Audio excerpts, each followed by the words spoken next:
ఈరోజు ప్రభు చేస్తున్న వాగ్దానం ఏంటంటే, అతని మార్గములన్నీ నేను సరళం చేస్తా. ఈ 2026 సంవత్సరం రాగల ఏప్రిల్ మాసంలో దేవుడు ఎమాన్యుయల్ మినిస్ట్రీస్ పట్ల, లైవ్ చూస్తున్న ప్రతి కుటుంబం పట్ల, వాగ్దాన సందేశం కొరకు ఈ రాత్రి మందిరానికి వచ్చిన ప్రతి బిడ్డకు దేవుడు చేస్తున్న వాగ్దానం.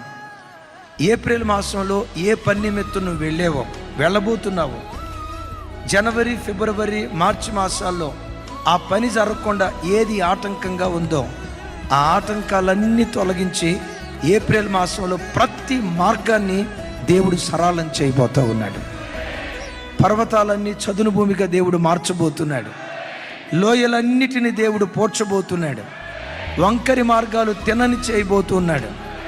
గత కాలాలలో గరుకైనటువంటి అనుభవాలను నున్నటి వాటిగా దేవుడు తన మహిమ కొరకు ఆయన మార్చునుగాక.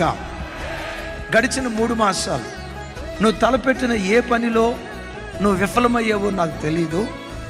ఏ పనికి ఎవరు ఆటంకంగా ఉన్నారో నాకు తెలీదు. వ్యక్తులు ఆటంకంగా ఉన్నారో, రాజకీయ నాయకులు ఆటంకంగా ఉన్నారో, నీ శరీరంలో ఉన్న అనారోగ్యం ఆటంకంగా ఉందో, ఏది ఆటంకంగా ఉందో నాకు తెలియదు. కానీ ఏప్రిల్ మాసంలో నువ్వు తలపెట్టిన ప్రతి పని, వెళుతున్న ప్రతి మార్గాన్ని నా దేవుడు సరళం చేయబోతున్నాడు. ఈ వాగ్దానాన్ని ప్రతి కుటుంబంలో నా దేవుడు నెరవేర్చునుగాక. నీ పిల్లలకు ఆ ఉద్యోగం రాకుండా గతంలో ఎవరు ఆటంకంగా ఉన్నారో ఆ ఆటంకాన్ని దేవుడు తొలగించబోతున్నాడు. నీకు శాంక్షన్ కావలసిన లోన్ శాంక్షన్ కాకుండా ఏ అధికారి ఆటంకంగా ఉన్నాడో ఆ ఆటంకాన్ని దేవుడు తొలగించబోతున్నాడు.